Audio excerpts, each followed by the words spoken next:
गरम गरम तेल में हाथ डाल के पूड़ी निकाल लिया, खौलत खौलत खीर अपना देही पे डाल लिया। सरवाई भगतवा जादूगर हुए, लागत बंगाल से कोनो जादू टोना सीख के आइल हवे। ना भैया, हमरा के लागत आउ ससुरा अपन देही में कोनो केमिकल लपेट के गरम खीर से नहाला। अरे ना ना, भगत जी कोनो जादूगर नहीं खन, वो तो भला इंसान हवन। रउआ धीरे से मजाक उड़ैनी, लेकिन भगत जी सुन लेहलन ना। अरे उनके ऊपर तो माँ दुर्गा की सवारी आवेलन। आज उनकरे आशीर्वाद से हमार कोक के बगिया में 5 साल के बाद फूल खिलल। अरे का कोकिया की बगिया में 5 साल बाद फूल खिलल? इतना दवाई कहीं नहीं भूल गई लगा? कौनो सवारी ववारी ना आवेला, वो भगतवा ढोंग करेला, ढोंग। हाँ। जाकी रही भावना जैसी, हरे मुहूर्त दिखाई दिन तैसी। राहुल भावना जैसन बाना, रउआ के दुनिया ओसने दिखाई देवेला। बाऊजी, बाऊजी, आज मंदिर नहीं के जाके बाका? बाऊजी, बाऊजी रोवा के तो बुखार भइल बा। रुकी, हम अभी चिरैता चुरा के लेके आवतनी। नहीं बेटी,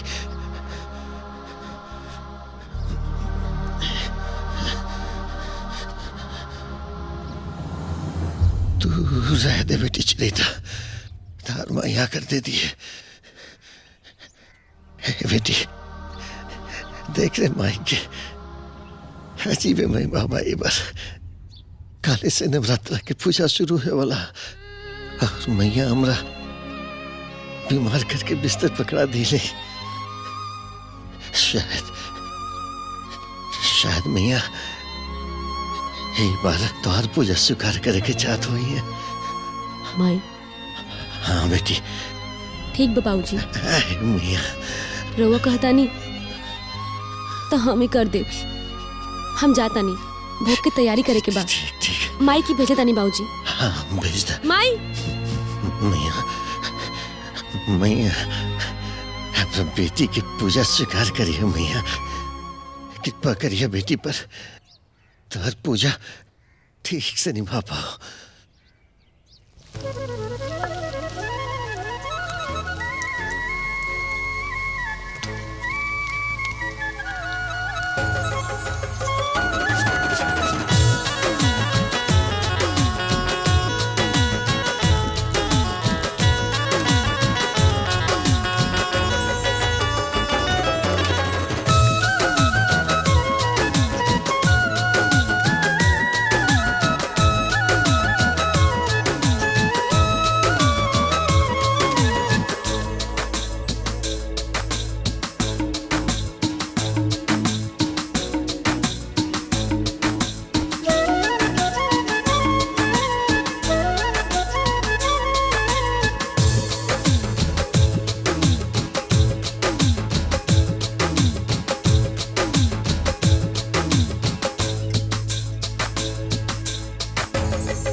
देखा माई, बहुत ठंडी रहे, फिर भी हम भोरे भोरे उठ के तोहरा खातिर ही भोग बनवले हैं। अब देर मत करा, जल्दी से आवा और भोग ग्रहण करा।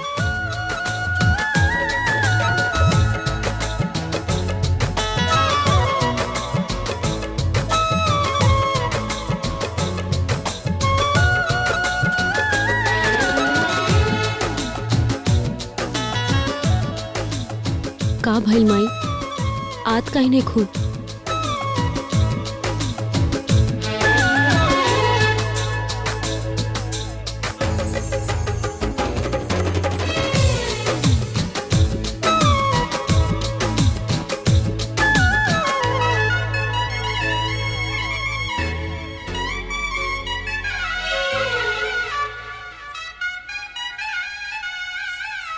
का भइल माई? लजात का है बाड़ू? हम तो भगत जी की बेटी ही हैं। देखा माई, बहुत हो गई। हम कब से बुलात हई, तोरा को सुनाई नहीं देत। हमहू सवेरे से कुछ खैले पीली नहीं की, और बाबूजी कहले रहे कि जब तक माई भोग ग्रहण ना करी तब तक तू कुछ खैया पी हमत। देखा, अब जल्दी से आजा, नहीं तो ठीक नहीं की होई।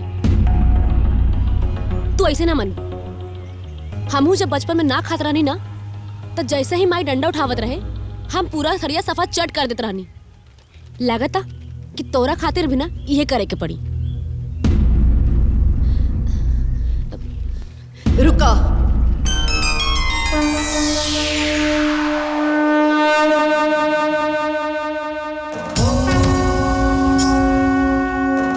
दुर्दशमा शिवगात्र स्वाहा सदा नमस्तुते।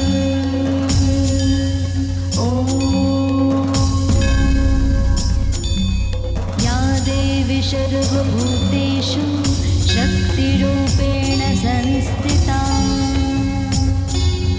या देवी सर्वभूतेषु शक्तिरूपेण संस्थिता।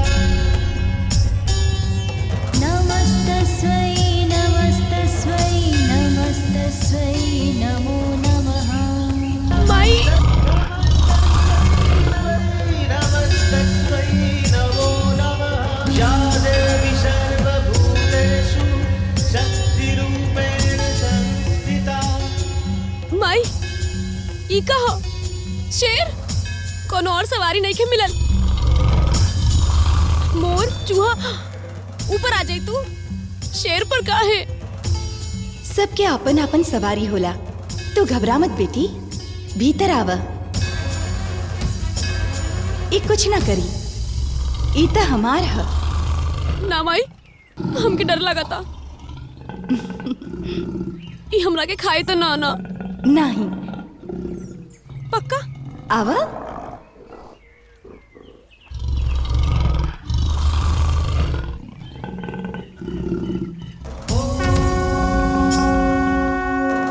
दुर्दशमा शिवगात्र स्वाहा सदा नमस्तुते।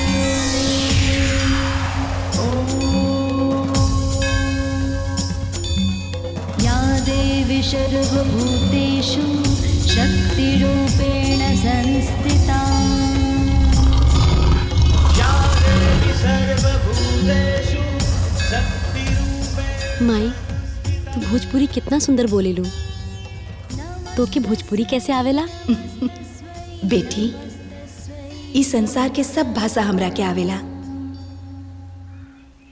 भक्त कोनो भी भाषा में पुकारे, हम सबके पुकार सुन लेवेनी।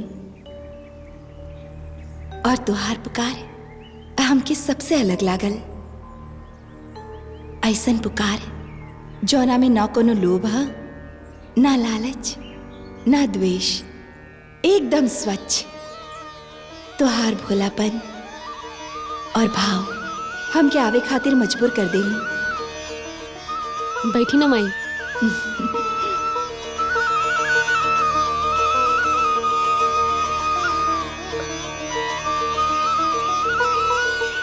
ली, खाई। ई भोग के खुशबू त बहुत अच्छा आवता। स्वाद भी बहुत बढ़िया बा माई। देसी घी में बनौले बानी। तोहरा से झूठ तो ना बोलब, घी थोड़ा कम पड़ गेल रहे, यही से थोड़ा सा डलडा मिला देनी है। माफ कर दी हा। भोग ग्रहण करी ना माई।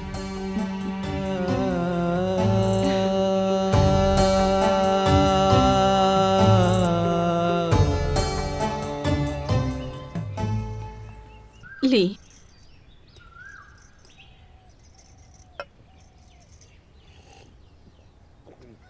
इतना गरम। ले आ गई हमारे बिटिया रानी। अरे मैया के भोग लगैली। भोग पूरा के पूरा भंडारा हो गई बाबूजी, भंडारा। देखी, एक थड़िया पूरी खा गईली माता, खाली 3 को छोड़ ले बनी। हलवा चना सब खा गईली। मैया, ही कवन करिश्मा है तोहर। अच्छा ठीक बा, दे मैया के प्रसादी दे। ली माई। जय हो मैया।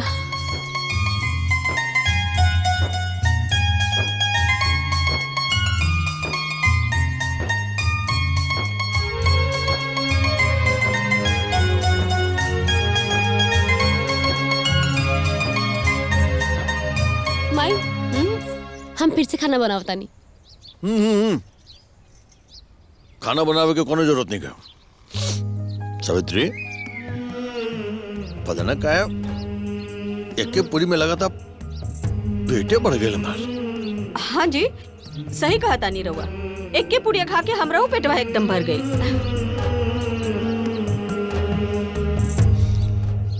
सब माई के महिमा। वो कहा ना सावित्री, द्रौपदी के पात्र के एक दाना चावल खाए से ही ना ऋषि दुर्वासा के पेट भर गए रहे। वैसे ही सब हमरे मैया के चमत्कार है। जय हो मैया। जय हो मैया।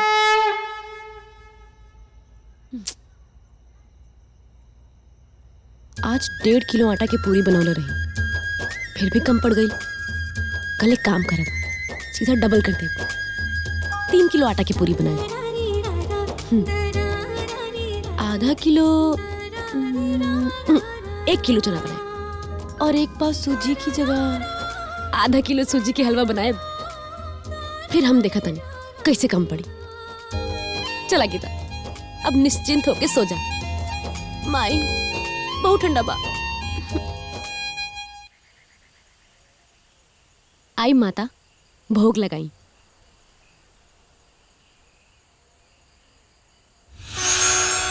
माता ई क्या हवे? ई हमार भाई हवे दुर्गा क्षमा शिवदा भैरव।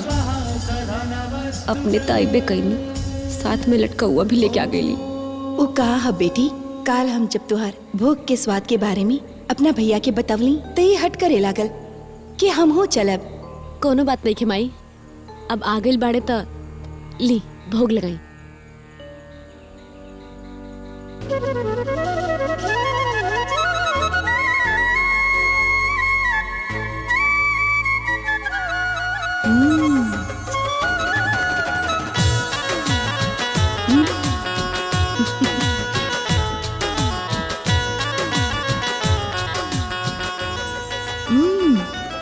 बहुत ही स्वादिष्ट है। आज भी कुल खत्म हो जाए।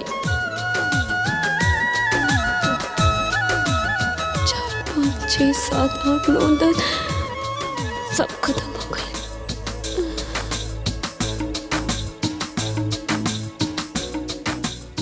लागता कि आज हम उपवास ही रखब। ये ले जा, अब तू लोग खा ली है। अच्छा, अब हम चलता नहीं। रुकी माई। माई, अगर काल केहू और भी साथ में आए वाला बाड़े तो हमरा के पहले बता दा। वो कहा ना ई सब बनावे में हमरा के टाइम लागेला, तो हम पहले से समझ जाए कितना बनावे के बा। ना बेटी, काल केहू ना आई। काल से हम अकेले ही आई। अरे कोनो बात नहीं है माई, अगर केहू लोग साथ में आए वाला बाड़े तो एमे कौन बात हो गई माई। हम 1 किलो आटा के पूरी और बना दे, एमे कौन हमार जानगर घिसा जाई। अच्छा, अब हम चलता नहीं।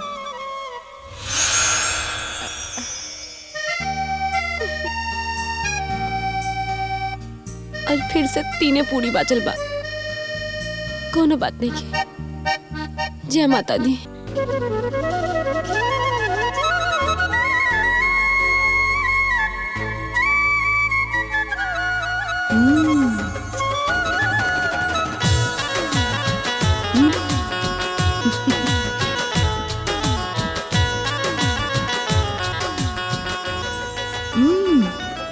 बहुत ही स्वादिष्ट है। आज भी कुल खत्म हो जाए।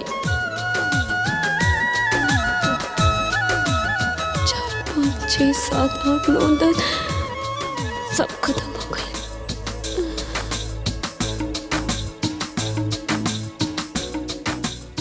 लागता कि आज हम उपवास ही रखब।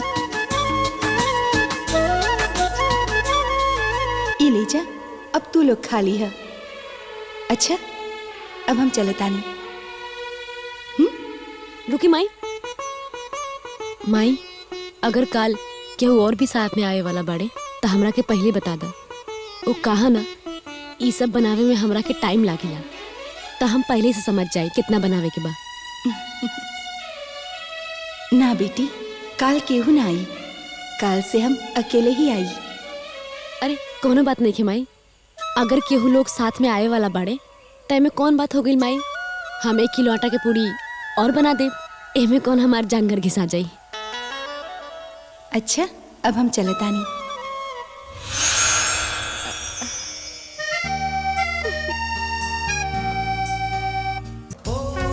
बिटिया, तोहरा ई 9 दिन की सेवा से हम बहुत प्रसन्न बानी।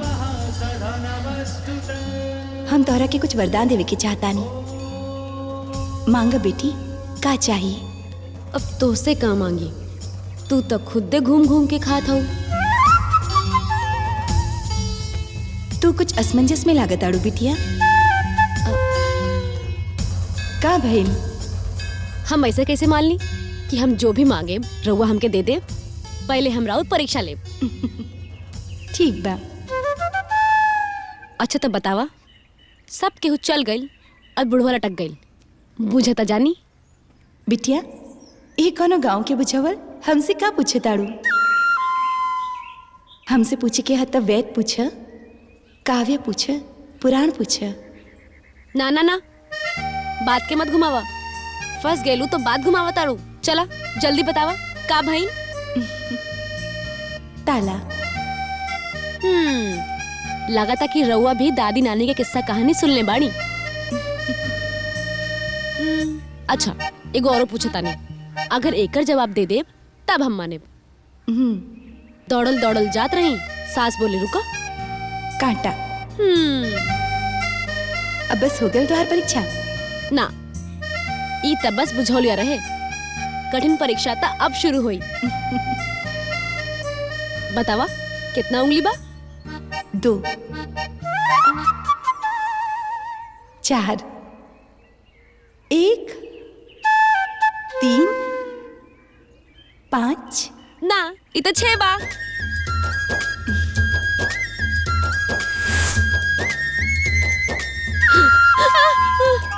तू तो जादू टोना भी जाने लू।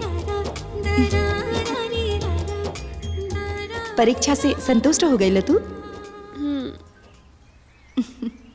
चल, तो हर सेवा से हम प्रसन्न होके तो के खुद ही वरदान देता नहीं। जब भी तू हमके कोनो संकट में बुलाईबू, हम आ जाइब। बस तू हमार दिहल मंत्र के स्मरण करी। हे दुर्गे रक्षानमम। 3 बार उच्चारण करी तो हम आ जाइब। ठीक बा? अब हम चलता नहीं। हाँ, जय माता दी।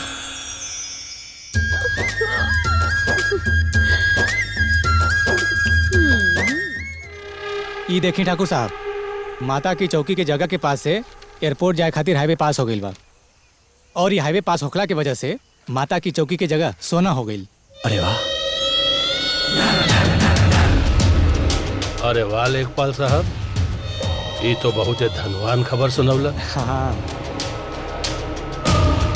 हम एक काम करता नहीं, माता की चौकी की वो जमीन हम ले लेता नहीं, और माता की चौकी खातिर अपन पीछे वाला जमीन दे देता नहीं। जी ठीक बा। अब माता के कहाँ फर्क पड़ेला? हाँ, माता के तो जमीन चाहिए, सोना उगले वाले जमीन ना। हाँ, जी। क्या बात तो सही कहता नहीं भैया, लेकिन वो बताओ मानी, रोज सवेरे सवेरे उठ के पानी ना, ईमानदारी के जड़ी बूटी पिएला।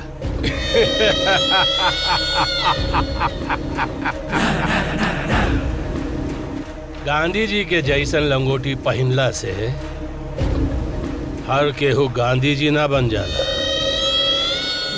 नोट के खातिर गरीब इंसान के ईमान बिके में देर न लगे। अब हमरा के देर ना करे के चाहिए। पहली फुर्सत में भगतवा से मिलल जाई। जय मैया।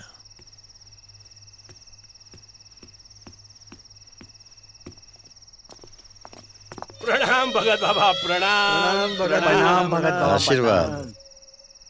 बोली ब्रह्म बाबू, आज क्या काम आ गया आप लोग के? भगत बाबा आज तोहार खातिर कुछ लाइल बानी। क्या? यह शराब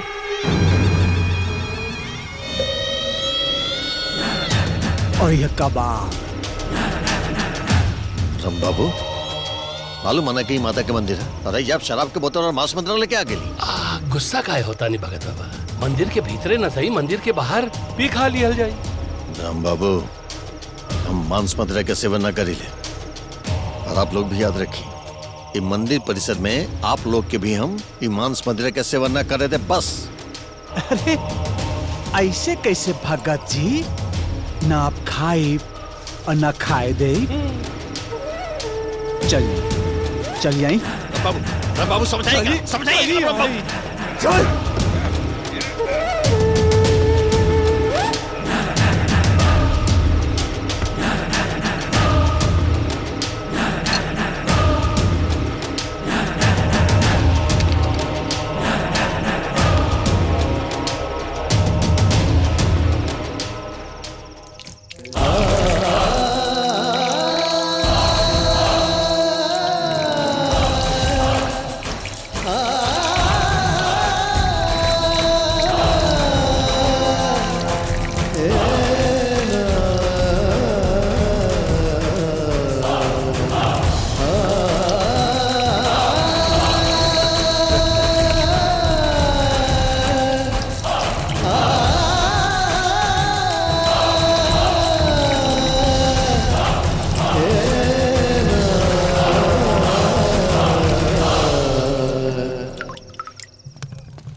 भगत बाबा, यह तुम्हारा असली रूप। सब सोरे बैलबा धोखा बैलबा अपना साथ ठाकुर प्रभु जी तुम्हारा साथ धोखा केलसी माता की चौकी की जमीन हासिल करे खातिर भैया। निकला भाई लोग, मांस मदिरा का सेवन करके ठाकुर साहब पे इल्जाम लगावा था। इल्जाम नहीं के, इस रात पर तू भी पापिल शामिल बड़ी में। भाई भाई हमरा पर भरोसा करे तू लोग। देखा ये ठाकुर अपना पहले में पैसा के लालच दे ले ये बात है कि चौकी के जमीन हासिल करेगा तू, लेकिन हम माता के भगत हम टूट लिए सामने सामने दारू हमन कोनो का सूट नहीं के भैया।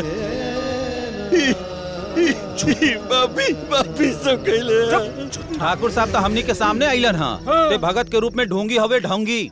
बताई ठाकुर साहब, का सजा दिहल जाई ढोंगी के? छी छी छी छी छी छी छी छी। अब माता के चौकी के स्थान अशुद्ध हो गई, अपवित्र हो गई। अगर ये पापी जिंदा बची तो गांव के एक भी मंदिर न बची। मारी अगरा के।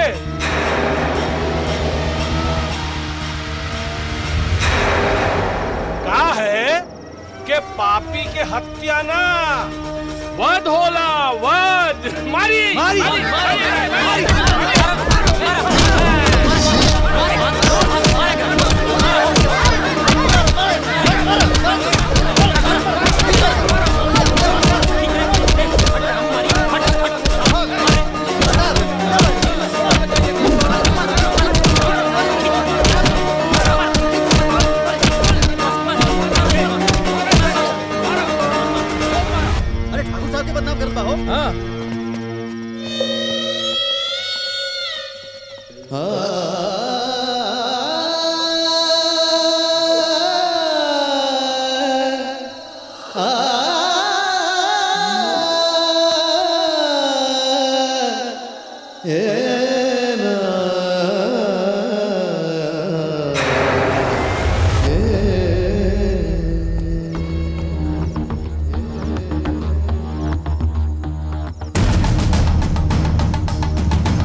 गलती कैला,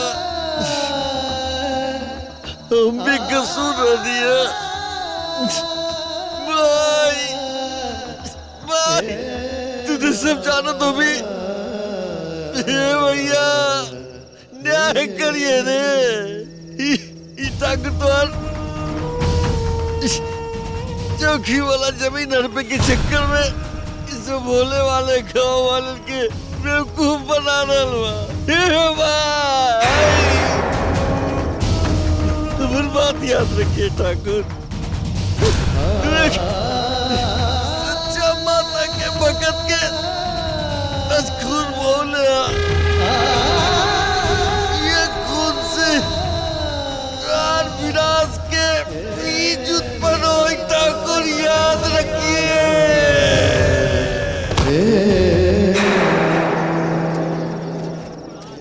देखला विक्रम, मर्डर भी हो गई और हमने के ऊपर खून के एको छींटा भी ना पड़ल। कहे कि लोकतंत्र में भीड़ तंत्र पे कोनो केस ना होला।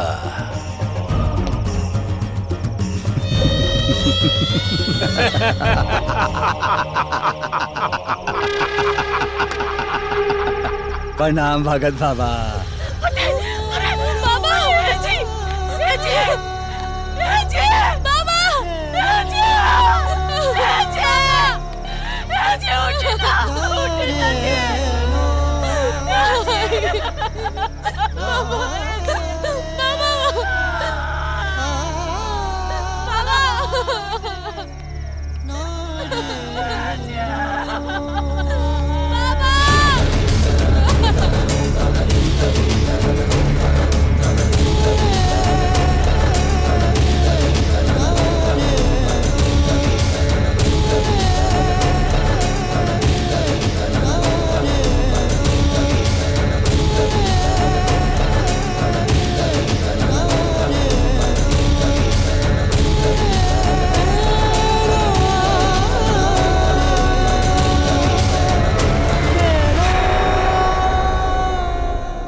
देखिए भाई लोग, वो भगतवा माता की चौकी के ही जमीन पर बैठ के मांस मदिरा के सेवन कैले बा।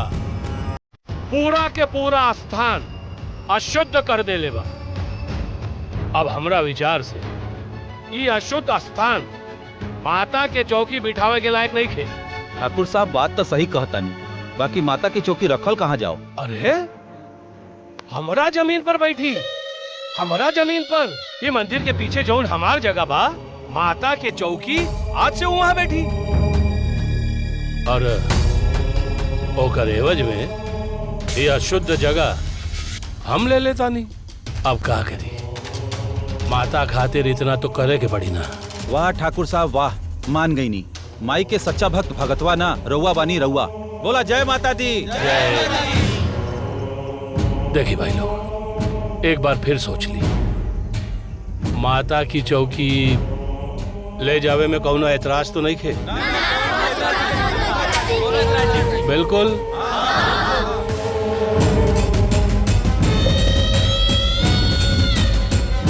कटारी जी भैया जी। एक काम कर, माता के चौकी के उठा के अपन पीछे वाला जमीन पे रख दे। जो जी।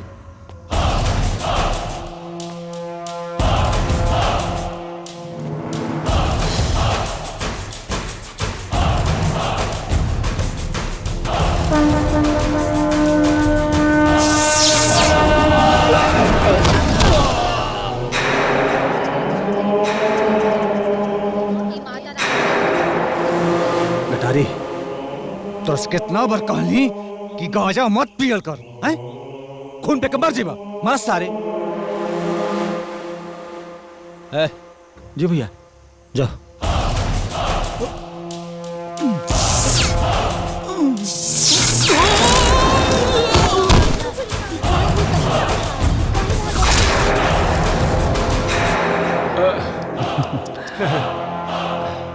दू साल से एकरा के टीवी हवे, हाँ, इलाज नहीं के करावत।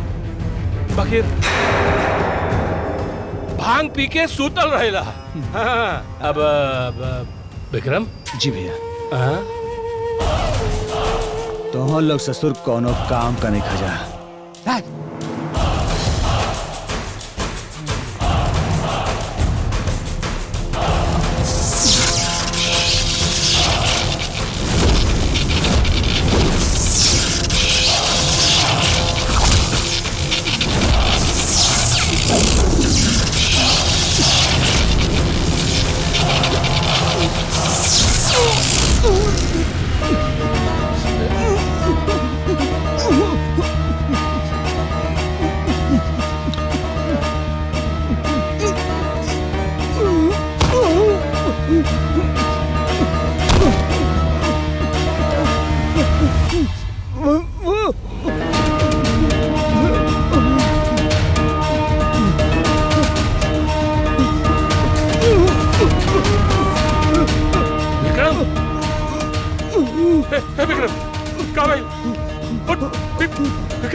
लागत माई नाराज हो गई।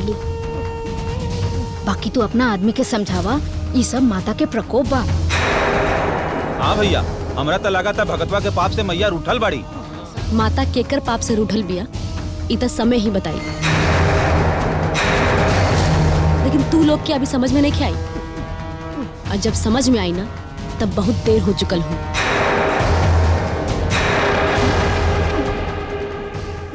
माता की चौकी शक्ति से ना भक्ति से उठी।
माई, हमार बाबूजी बड़ा प्रेम और श्रद्धा से तरह के एक जगह पे स्थापित कर ले रहे।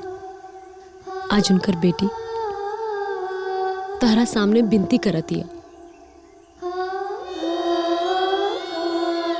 इ पापियन के बीच मत रहा माई, हमरे साथ चला। माई, हमार घर के द्वार बहुत छोटा बा, लेकिन हमार मन के द्वार बहुत बड़ा बा माई, बहुत बड़ा। हम तहरा से वचन देतानी कि तहार पूजा पाठ मान सम्मान में कबो कोनो कमी ना आवे देम। चला माई, चला एजा से।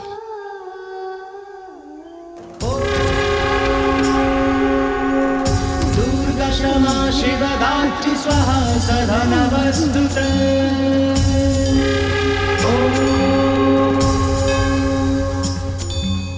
या देवी सर्वभूतेषु शक्तिरूपेण संस्थिता। या देवी सर्वभूतेषु शक्तिरूपेण संस्थिता। या देवी सर्वभूतेषु शक्तिरूपेण संस्थिता। नमस्तस्यै नमस्तस्यै नमस्तस्यै नमो नमः।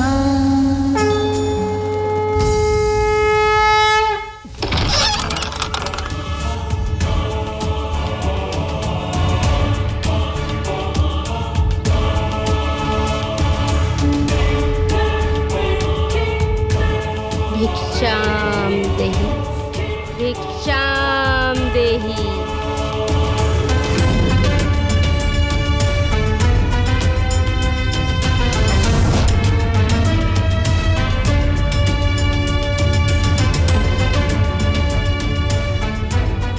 प्रणाम माई।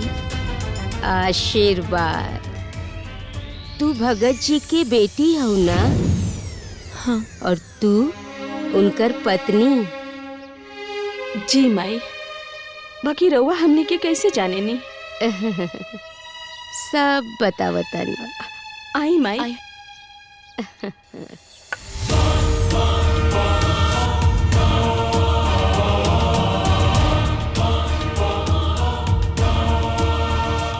बैठी।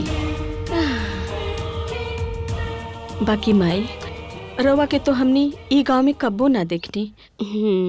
रवा के बानी? अम्बे भिक्षुक बानी। तू लोग के और भगत जी के हम अच्छे से जानिला। हम तो येहो जानिला कि भगत जी निर्दोष रहलन।